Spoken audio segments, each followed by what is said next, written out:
ইরানের নতুন সর্বোচ্চ নেতা হলেন সদ্য প্রয়াত আয়াতুল্লাহ আলী খামেনির দ্বিতীয় ছেলে মোজতবা খামেনি। দায়িত্ব পেয়েই অস্তিত্বের লড়াইয়ে ইরানের নতুন সর্বোচ্চ এই নেতা। কেননা মধ্যপ্রাচ্যের যুদ্ধের আগুন ছড়িয়েছে সারা বিশ্বে।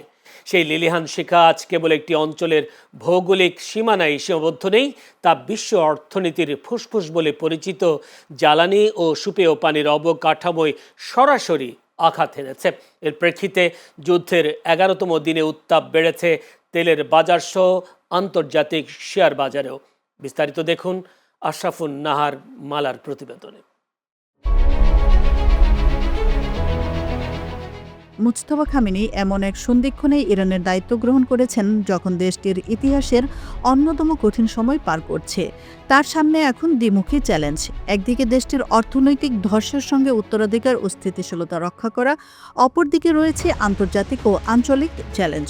হিজবুল্লাহ, হামাস ও হুতিদের মতো মিত্রদের টিকিয়ে রাখা, অর্থাৎ প্রক্সি নেটওয়ার্ক রক্ষা করা।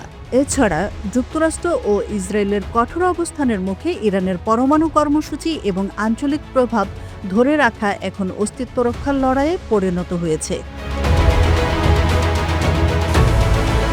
মধ্যপ্রাচ্যের এই অস্থিরতা কেবল এই অঞ্চলের মানচিত্রে সীমাবদ্ধ নেই, বরং বিশ্ব অর্থনীতির হৃৎপিণ্ডে আঘাত হানছে। উত্তপ্ত হয়ে উঠেছে জ্বালানি তেলের বাজার। একই সঙ্গে অস্থিরতা দেখা দিয়েছে আন্তর্জাতিক শেয়ার বাজার ও স্বর্ণের দামেও।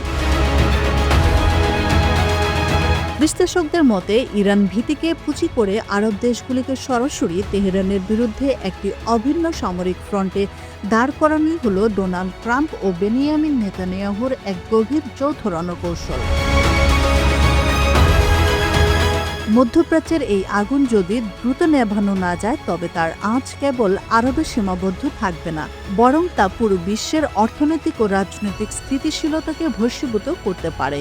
আর এই দাবানলের মাঝখানে দাঁড়িয়ে ইরানের নতুন নেতৃত্বকে শুধু নিজের দেশ নয়, বরং নিজের রাজনৈতিক অস্তিত্ব রক্ষার কঠিন চালে জয়ী হতে হবে।